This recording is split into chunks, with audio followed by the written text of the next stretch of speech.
लड़ रहे मैया थे। मैया तू तो मुझे लगा बूढ़ो करके माने कि देख श्री दामा को ब्याह है को। मैया बोली तू कितनो बड़ो भयो, 3.5 वर्ष को है भाई। तो मैया अब मेरी उम्र है गई। मैया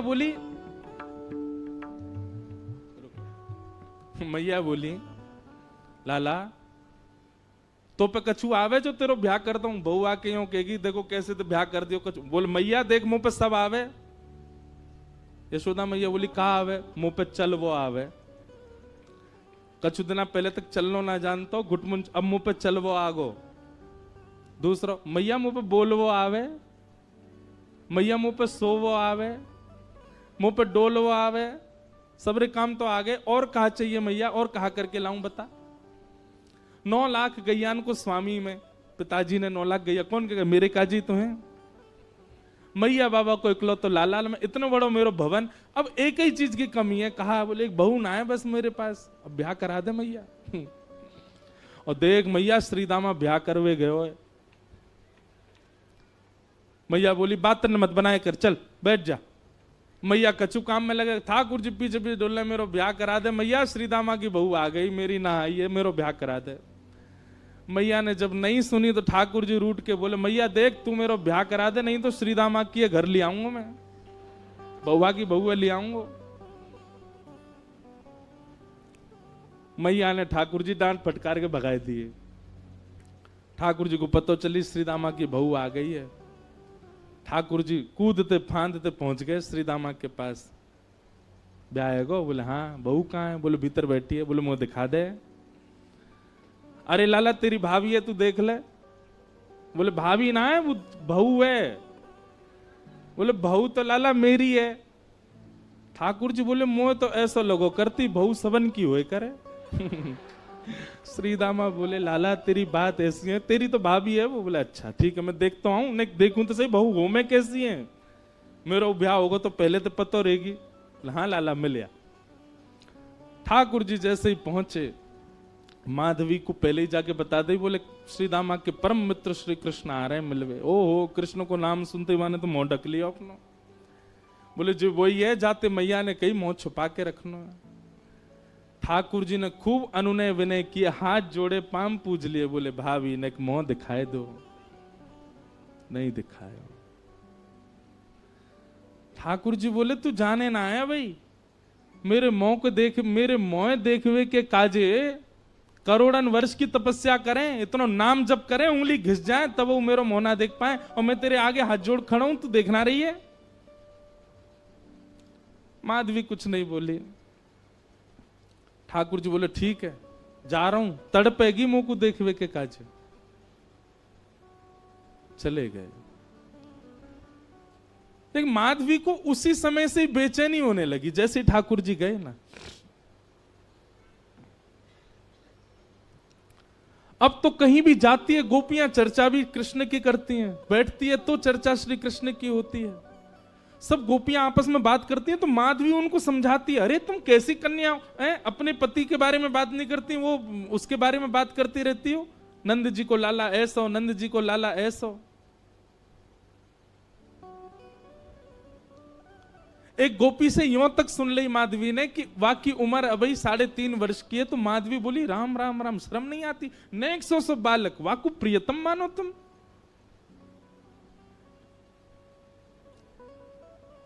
एक दिन माधवी जल भरने के लिए गई यमुना जी, और यमुना जी पर जल की गागर जैसे ही भरी, सब गोपी तो अपने अपने जल ले ले करके वहां से चली गई। माधवी थोड़ी विलंब से पहुंची, अकेली जैसे जल की घाघर भर के उठान लगी सो उठे नहीं, ऐसी भारी। अब इत को देखे कि कोई आ जाए, आकर के नेक ऊंचाई दे, या को मेरे मूड पर धर दे, सिर पर तुम्हें ले जाऊं। खूब प्रयास किया लेकिन कोई दिखो नहीं दूर दूर तक।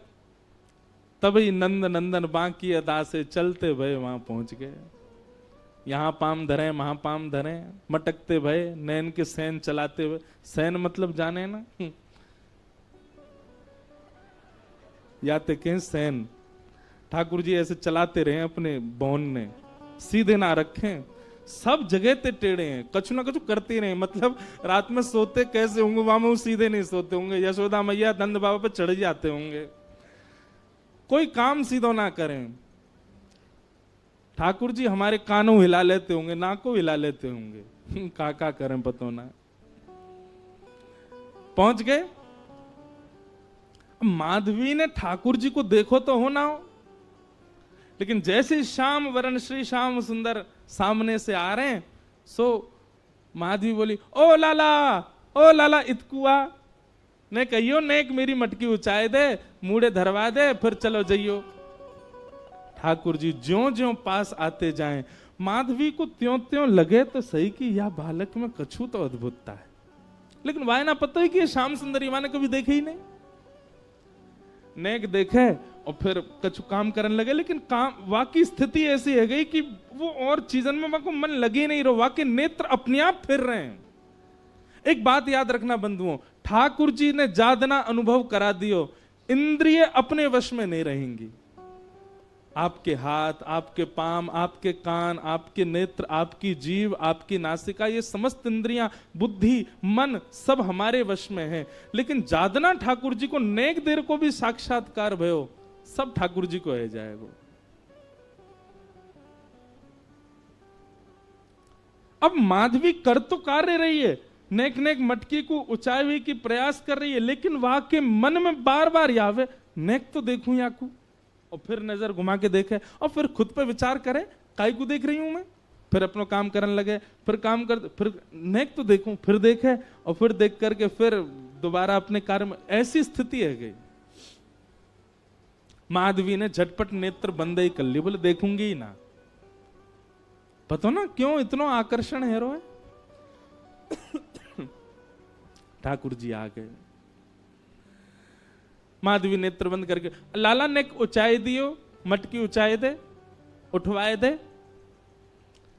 ठाकुर जी बोले, मेरे छोटे छोटे से हाथ मैं कैसे उठवाऊंगा। अब माधवी की स्थिति ऐसी कि रूप नहीं देख रही है, नेत्र बंद करके बैठी, पर ठाकुर जी का स्वर ऐसा लगा कि वो स्वर सुनते ही माधवी के चित्त में मानो कंपन जैसा हो गया। मैं एक बात कहा करता हूं कि आप नेत्रों से यदि बचना चाहो तो नेत्र बंद कर लो, ठाकुर जी को मत देखो, तो वो स्वर ऐसो बोल देंगे कि कान पे उनके है जाओगे। कानन में रुई लगा लो, नेत्रन से देखेंगे नहीं, कान से सुनेंगे नहीं, तो उनके तन की सुगंधी ऐसी आवेगी कि वहां से उनके है जाओगे। नासिका बंद कर लो, आंख बंद कर लो, कान छुपाए लो। बोले अब ठाकुर जी कैसे होंगे। अपनी एक कनिष्ठ उंगली से ठाकुर जी आपके हाथ को छू देंगे, बस वह स्पर्श से उनके है जाओगे। कब तक बचोगे। आपकी इच्छा है तो सर्वांगीण इंद्रियां लगा दो, तो ठाकुर जी के नहीं हो पाओगे। ठाकुर जी की इच्छा है गई तो वो आपकी एक भाव से आपको खींच लेंगे। माधवी ने नेत्र तो बंद कर लिए, लेकिन स्वर ऐसा बोलो कि अब पलक अपने वश में नहीं है, अपनी स्थिति में नहीं है, खुल गई अपने आप और देख लिए श्याम सुंदर। ऐसो मधुर मुस्कान, ऐसे नेत्र, ऐसी नासिका, आहा, कहां कहें रूप की सीमा। लेकिन तुरंत माधवी बोले, हाँ लाला ऊंचाई दे। माधवी ने नेक हाथ लगायो।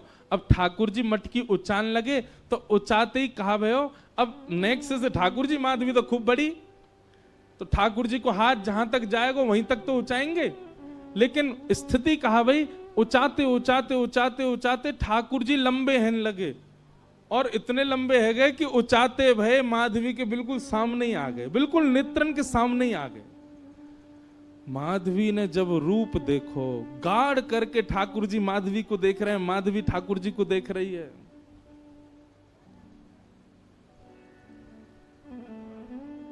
अब कहां ते ले जाएगी। अब स्थिति है का ले जावे की मटकी। बस सिर पर मटकी धरवाए के माधवी के हाथ दोनों धर के, और ठाकुर जी बस नेत्रन में देखते जा रहे हैं, क्रिया सबरी कर रहे हैं, और ये बस मटकी धराई करके, और ठाकुर जी बोले, अच्छा माधवी मैं जा रहा हूं, और कह के ठाकुर जी चले गए। शाम तक ऐसे ही खड़ी रही। नेत्रों से अविरल आंसू बह रहे हैं, ना हिल रही है ना डुल रही है, कोई चेतना नहीं, कोई भावना नहीं। शाम को गोपी जब जल भरवी के काजी आई तो देखी मूर्तिमंत है करके माधवी खड़ी है। दिन भर से ऐसे ही खड़े हैवे के कारण वहां को रक्त तक रुक गयो हाथन को, नेत्र लाल पड़े हैं, मोटे मोटे अश्रु बिंद गिर रहे हैं। कोई गोपी ने जाकर के एक पानी को छिड़काव मुख पे किया, होश में आई, होश में आते ही गिर पड़ी। गोपी ने कही कहा वे हो? माधवी बोली वो कहां है, वो कहां है? गोपी बोली कौन?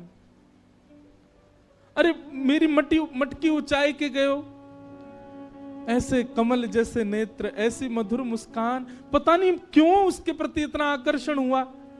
और बहन कहा कहूं को स्वर सुनकर के तो मैं अपने वश में ही नहीं रह पाई। कृष्ण नाम जब ते श्रवण सुनो रियाली, भूली री भवन में तो बाबरी भई रे।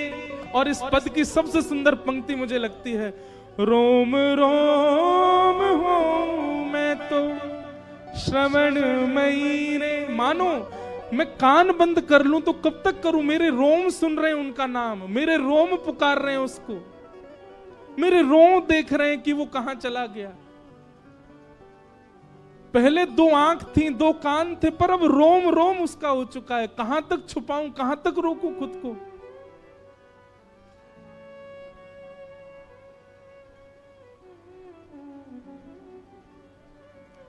इसी भाव को चतुर्भुज दास जी कह रहे हैं, जुवती जनमन फंदना अंबुज नयन विशाल। ठाकुर जी को स्वरूप कैसा है? बोले एक क्षण के लिए दिखेगा, लेकिन वो एक क्षण के दिखवे के बाद में ऐसी स्थिति कर जाएंगे आपकी, कुछ नहीं कर पाओगे। पहले ही भैया कल ही चेतावनी दे चुका हूं मैं ये चेतावनी केवल आपको नहीं, खुद को भी दे रहा हूं। ज्यों ज्यों रस बढ़े, ज्यों ज्यों कथा में भाव बढ़े, मैं खुद को भी चेतावित करूं कि अरे भाई ने रुक जा, ने डट जा, ज्यादा मत जा। क्योंकि गोपी की स्थिति, हम बात करने तो बैठ गए गोपियों की, पर उस स्थिति में जाना कोई खतरे से खाली नहीं है, संसार के लिए खतरा है वो, आप कोई के नहीं रह पाओगे फिर।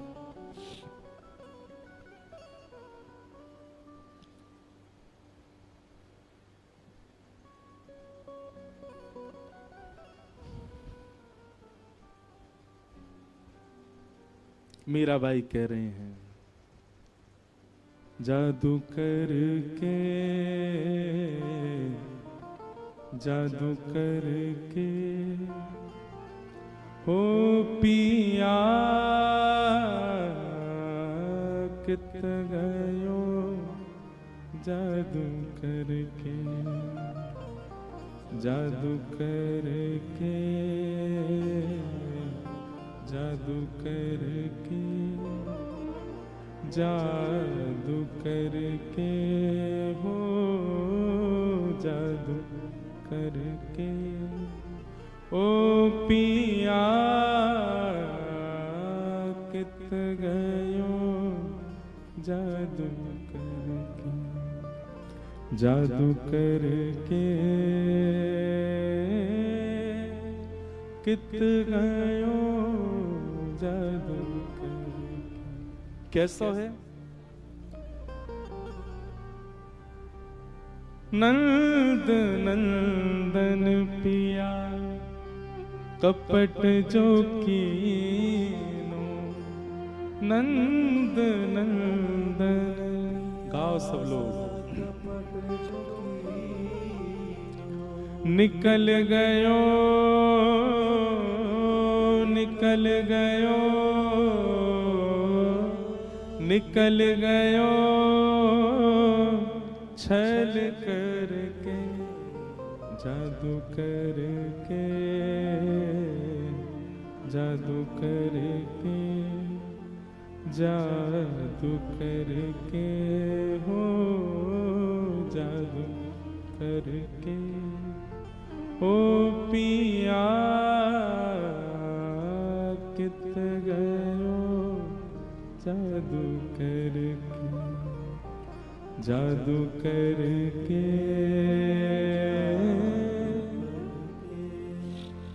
ओ पिया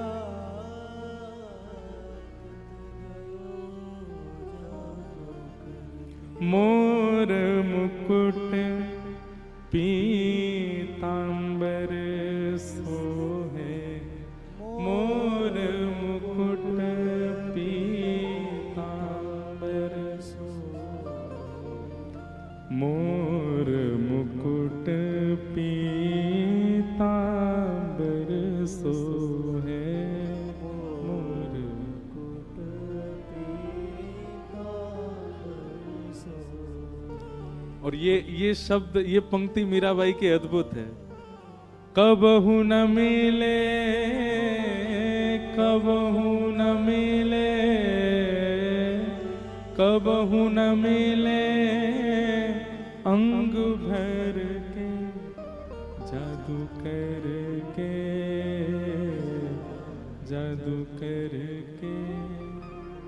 मीराबाई की इस पंक्ति से एक भाव समझ में आता है कि ठाकुर जी जब सन्मुख आते हैं ना, तो इच्छा ये होती है कि इनको अंग भर के हम पकड़ लें। पहले तो जी भर के देख लें, जी भर के सुन लें, और जब सबसे बस ये स्थिति है व्यवहारी होगी कि बस अब चक्कर आ रहे हैं, हम गिर ही जाएंगे, बस इच्छा होवे कि ये हमको अंग से लगा लें। ऐसे चतुर हैं ठाकुर जी, केवल हाथ मिला के चले जाएंगे। तो अब जीवन भर यही रहेगा कि हाथ ही क्यों मिला के गए, या तो मिलाते ही नहीं, और मिलना ही हो तो फिर अंग भर के मिलते ना, एक बार हृदय से लग जाते। कबहू न मिले, कबहू न मिले, कबहू न मिले अंग भर के जादू करके, जादू करके, जादू करके हो, जादू करके। ओ पिया कित गयो जादू करके, जादू करके कित गयो जादू करके। मेरा दासी शरण जो आई, मेरा दासी शरण जो आई, मेरा दासी शरण जो आई, मेरा दासी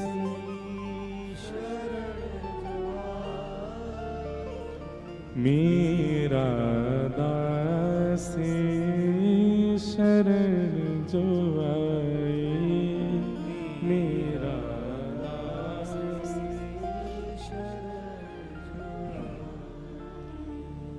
मेरा दासी शरण जो आई, चरण कमल, चरण कमल, चरण कमल चित धर के जादू करके, जादू करके, जादू करके हो, जादू करके हो पिया कित गयो जादू करके, जादू करके कित गयो जादू।